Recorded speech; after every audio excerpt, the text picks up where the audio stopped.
Hi friends, welcome back to my channel. ಇವತ್ತು ಒಂದು super ಆಗಿ ಮಾವಿನಕಾಯಿ ಉಪ್ಪಿನಕಾಯಿ ಮನೆಯಲ್ಲೇ ಯಾವ ಥರ ಈಸಿಯಾಗಿ ಹಾಕೋದು ಅಂತ ತೋರಿಸ್ಕೊಡ್ತೀನಿ. ನೋಡಿ, ನೋಡೋದಕ್ಕೆ ಎಷ್ಟು ಚೆನ್ನಾಗಿ ಕಾಣಿಸ್ತಾ ಇದೆ. ಯಾವುದೇ ಫುಡ್ ಆಗಲಿ ಕಣ್ಣಿಗೆ ಫಸ್ಟ್ ಚೆನ್ನಾಗಿ ಕಾಣಬೇಕು.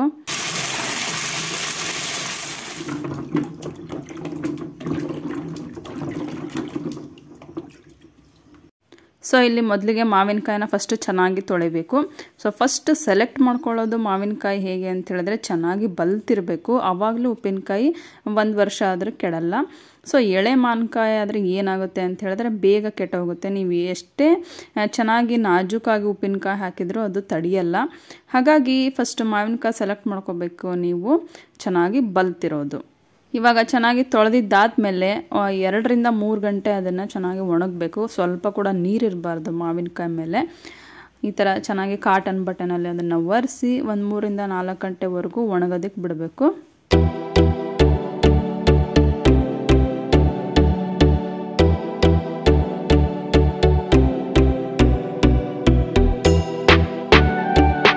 ಚೆನ್ನಾಗಿ ಒಣಗಿದೆ. ಈಗ ಸ್ವಲ್ಪ ಕೂಡ ನೀರಿಲ್ಲ. ಸೊ ಇವಾಗ ಮಾವಿನಕಾಯಿ ಕಟ್ ಮಾಡ್ಕೊಳ್ಳೋದು. ಸೊ ನೀವು ಹೊಟ್ಟೆ ಸಮೇತ ಕಟ್ ಮಾಡಿದ್ರಂತೂ ತುಂಬಾ ಟೇಸ್ಟಿಯಾಗಿರುತ್ತೆ. ಮಾವಿನಕಾಯಿ ಉಪ್ಪಿನಕಾಯಿನ ಸುಮಾರು ರೀತಿ ಹಾಕ್ಬೋದು. ಇವಾಗ ನಾನು ಕಟ್ ಮಾಡ್ತಾ ಇದ್ದೀನಲ್ಲ, ಈ ಥರ ಕಟ್ ಮಾಡಿ ಒಣಗಿಸಿ ಬಿಸಿಲಿಗೆ ಒಣಗಿಸಿ ಹಾಕ್ಬೋದು. ಸೊ ಇವಾಗ ನಾನು ಎಲ್ಲ ಕಟ್ ಮಾಡ್ಕೊಂಡಿದ್ದಾದಮೇಲೆ ಇಷ್ಟ ಆಗಿದೆ. ಹಾಗೆ ನೆಕ್ಸ್ಟ್ ನಾವು ಇದಕ್ಕೆ ಉಪ್ಪು ಕಲಸಿ ಅದು ಎಲ್ಲ ನೀರು ಬಿಡುತ್ತಲ್ಲ, ಅದನ್ನು ಒಂದ್ಸರಿ ಚೆಲ್ಲಿ ನೆಕ್ಸ್ಟ್ ನಾವು ಮಸಾಲೆ ಕೂಡ ಹಾಕ್ಬೋದು. ಸೊ ತುಂಬ ಡಿಫ್ರೆಂಟಾಗಿ ಎಲ್ಲರೂ ಉಪ್ಪಿನಕಾಯಿ ಹಾಕ್ತಾರೆ. ಬನ್ನಿ ಇವಾಗ ನಾನು ಯಾವ ಥರ ಮಾಡ್ತೀನಿ ಅಂತ ತೋರಿಸ್ತೀನಿ. ಇಲ್ಲಿ ನಾನು ಒಂದು ಬೌಲಲ್ಲಿ ಖಾರದ ಪುಡಿ ತೊಗೊಂಡಿದ್ದೀನಿ. ಎಷ್ಟು ಬೇಕೋ ಅಷ್ಟು ಹಾಕ್ಕೋಬೋದು. ಒಂದು ಬೌಲಲ್ಲಿ ಸಾಸಿವೆ ಕಾಳು ತೊಗೊಂಡಿದ್ದೀನಿ. ಹಾಗೆ ಒಂದು 1/4 ಬೌಲಷ್ಟು ಮೆಂತ್ಯ ಕಾಳು ತೊಗೊಂಡಿದ್ದೀನಿ. ಸಾಸಿವೆ ನೀವು ಜಾಸ್ತಿ ಹಾಕಿದಷ್ಟು ಚೆನ್ನಾಗಿರುತ್ತೆ. ಹಾಗೆ ಯೂಸ್ ಮಾಡದೇ ಇರತಕ್ಕಂಥ ಆಯಿಲು ಯಾವುದೇ ಅಡುಗೆ ಎಣ್ಣೆ ಆಗ್ಬೋದು.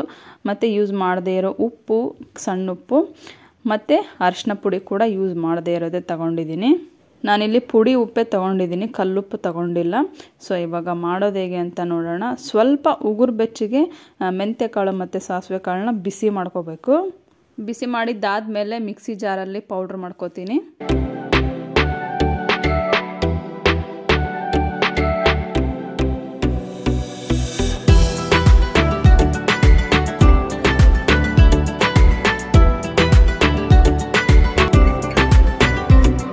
ಹಾಗೆ ನಾನು ಎಣ್ಣೆ ಕೂಡ ಬಿಸಿ ಮಾಡಿ ಆರೋದಕ್ಕೆ ಬಿಡ್ತೀನಿ. ಇವಾಗ ಬಿಸಿಯಾಗಿದೆ, ಫುಲ್ಲು ತಣ್ಣಗಾಗೋವರೆಗೂ ಅದನ್ನು ಬಿಡಬೇಕು. ನೆಕ್ಸ್ಟ್ ನಾನಿಲ್ಲಿ ಬೆಲ್ಲದ ಪಾಕ ಮಾಡ್ಕೋತೀನಿ. ಮೊದಲೇ ನಾನು ಬೆಲ್ಲಕ್ಕೆ ಸ್ವಲ್ಪ ನೀರು ಹಾಕಿ ಬಿಸಿ ಮಾಡಿ ಇವಾಗ ಸೋಸ್ತಾ ಇದ್ದೀನಿ. ಸೋಸ್ಕೊಂಡು ಕಸ ಎಲ್ಲ ತೆಗೆದ್ಮೇಲೆ ಅದನ್ನು ಇವಾಗ ಜಸ್ಟ್ 1 ಎಳೆ ಪಾಕ ಬರೋವರೆಗೂ, ಅಂದರೆ ಸ್ವಲ್ಪ ನೀರಿನ ಅಂಶ ಅದೇನು ಇರಬಾರ್ದು, ಚೆನ್ನಾಗಿ ಕುದಿ ಬರೋವರೆಗೂ ಅದನ್ನು ಕುದಿಸಿ ಆಮೇಲೆ ಇದನ್ನು ಕೂಡ ತಣ್ಣಗಾಗೋದಕ್ಕೆ ಬಿಡಬೇಕು.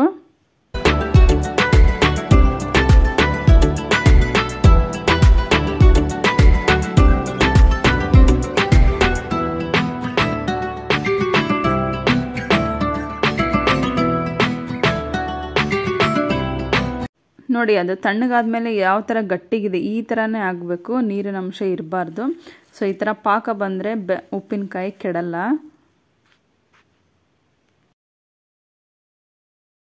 ಎಲ್ಲ ರೆಡಿ ಮಾಡ್ಕೊಂಡಿದ್ದಾದಮೇಲೆ ಇವಾಗ ಉಪ್ಪಿನಕಾಯಿ ಕಲಸೋದಷ್ಟೇ. ನಾನು ಆವಾಗಲೇ ನಿಮಗೆ ಹೇಳಿದೆ, ಇದಕ್ಕೆ ಕಲ್ಲುಪ್ಪು ಹಾಕಿಟ್ರೆ ಅದು ಸ್ವಲ್ಪ ನೀರು ಬಿಡುತ್ತೆ. ಆವಾಗ ನೀವು ಆ ನೀರನ್ನ ಚೆಲ್ಲಿ ಮತ್ತು ಈ ಸಾಮಾನೆಲ್ಲ ಹಾಕಿ ಕಲಸಿದ್ರು ಕೂಡ ಅದು ಒಂದು ಬೇರೆ ಟೇಸ್ಟ್ ಆಗುತ್ತೆ, ರಸ ಬರಲ್ಲ ಆವಾಗ. ಸೊ ಕೆಲವೊಬ್ಬರು ರಸ ಇಷ್ಟಪಡ್ತಾರೆ, ಕೆಲವೊಬ್ರು ಇಷ್ಟಪಡಲ್ಲ. ಇವಾಗ ನಾನಿಲ್ಲಿ ಮೆಂತ್ಯ ಮತ್ತು ಸಾಸಿವೆನ ಸ್ವಲ್ಪ ಬಿಸಿ ಮಾಡಿ ಮಿಕ್ಸಿ ಮಾಡಿಟ್ಟಿದ್ನಲ್ಲ, ಸೊ ಅದನ್ನು ಇವಾಗ ಫಸ್ಟ್ ಹಾಕ್ತಾ ಇದ್ದೀನಿ. ನೆಕ್ಸ್ಟ್ 1 ಬೌಲಷ್ಟು ಖಾರದ ಪುಡಿ ಹಾಕ್ತಾ ಇದ್ದೀನಿ.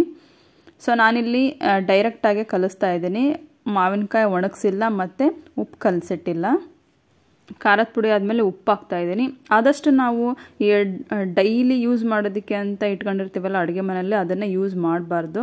ಸೊ ಡೈಲಿ ಯೂಸ್ ಮಾಡಿ ಸ್ಪೂನೆಲ್ಲ ಹಾಕಿ ಇದು ಮಾಡಿರ್ತೀವಿ, ಅದು ಚೆನ್ನಾಗಿರಲ್ಲ. ಅಂದರೆ ಉಪ್ಪಿನಕಾಯಿ ತಡೆಯಲ್ಲ ಸಾಮಾನ್ಯವಾಗಿ. ಅದಕ್ಕೆ ನಾವು ಹೊಸದನ್ನೇ ಬಳಸಬೇಕು.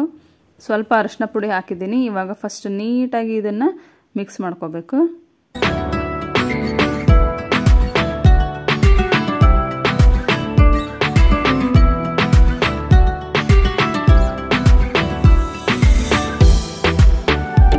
ಹಾಗೆ ನೆಕ್ಸ್ಟ್ ಬೆಲ್ಲ ಹಾಕ್ತಾ ಇದ್ದೀನಿ. ನೋಡಿ ಎಷ್ಟು ಗಟ್ಟಿ ಇದೆ ಅಂಥೇಳಿ. ಸ್ವಲ್ಪ ಕೂಡ ಇವಾಗ ನೀರಿನ ಅಂಶ ಇರಲ್ಲ ಅಂತ ಅರ್ಥ ಈ ಥರ ಆದರೆ. ಬೆಲ್ಲ ಹಾಕಿದ ಮೇಲೆ ಎಣ್ಣೆ ಕೂಡ ಹಾಕ್ತೀನಿ. ಎಣ್ಣೆ ಕೂಡ ಫುಲ್ ತಣ್ಣಗಾಗಿದೆ. ಇವಾಗ ನಾವು ಫಸ್ಟ್ ಡೇ ಅದನ್ನು ಮಿಕ್ಸ್ ಮಾಡುವಾಗ ಅದು ಈವನ್ನಾಗಿ ಮಿಕ್ಸ್ ಆಗಿಲ್ಲ ಅಂತಲೇ ಅನಿಸುತ್ತೆ. ಬಟ್ ನೀವು ನೆಕ್ಸ್ಟ್ ಡೇ ನೋಡಿದಾಗ ಫುಲ್ ಚೆನ್ನಾಗಿ ಮಿಕ್ಸ್ ಆಗಿರುತ್ತೆ. ಎಲ್ಲ ಉಪ್ಪು ಖಾರ ಅಬ್ಸರ್ವ್ ಮಾಡ್ಕೊಂಡು ಟೇಸ್ಟ್ ಆಗಿರುತ್ತೆ. ಹಾಗಾಗಿ ನಾವು ಹಾಕಿದ ತಕ್ಷಣ ಅದನ್ನು ಟೇಸ್ಟ್ ನೋಡಿ ಅದು ಕಡಿಮೆ ಆಗಿದೆ ಜಾಸ್ತಿ ಆಗಿದೆ ಅಂತೇನು ಡಿಸಿಷನ್ ತಗೋಬಾರ್ದು. ನೆಕ್ಸ್ಟ್ ಡೇವರೆಗೂ ವೆಯ್ಟ್ ಮಾಡಿ ಆಮೇಲೆ ಟೇಸ್ಟ್ ನೋಡಿ ಮತ್ತೆ ನೀವು ಉಪ್ಪು ಕಡಿಮೆ ಆಗಿದ್ದರೆ ಉಪ್ಪು, ಖಾರ ಕಡಿಮೆ ಆಗಿದ್ದರೆ ಖಾರ, ಈ ಥರ ಹಾಕ್ಕೋಬೇಕು. ಸೊ ಇವಾಗ ಫೈನಲ್ ಆಗಿ ರೆಡಿ ಆದಮೇಲೆ ನಾನು ನಿಮಗೆ ತೋರಿಸ್ತಾ ಇದ್ದೀನಿ. ಮತ್ತು ನೀವು ಇದಕ್ಕೆ ಬೆಳ್ಳುಳ್ಳಿ ಒಗ್ಗರಣೆ ಕೂಡ ಕೊಡ್ಬೋದು. ಸೊ ನೋಡಿ ಎಷ್ಟು ಚೆನ್ನಾಗಾಗಿದೆ ಅಂಥೇಳಿ. ನೀವು ಕೂಡ ಈ ಥರ ಟ್ರೈ ಮಾಡಿ. ವಿಡಿಯೋ ಇಷ್ಟ ಆಗಿದ್ದರೆ ಲೈಕ್ ಮಾಡಿ. ಹಾಗೆ ಇನ್ನು ಯಾರು ನನ್ನ ಚಾನಲ್ಗೆ ಸಬ್ಸ್ಕ್ರೈಬ್ ಆಗಿಲ್ಲ ನೋಡಿ ಇವಾಗಲೇ ಸಬ್ಸ್ಕ್ರೈಬ್ ಮಾಡಿ ಸಪೋರ್ಟ್ ಮಾಡಿ. Thank you all, bye.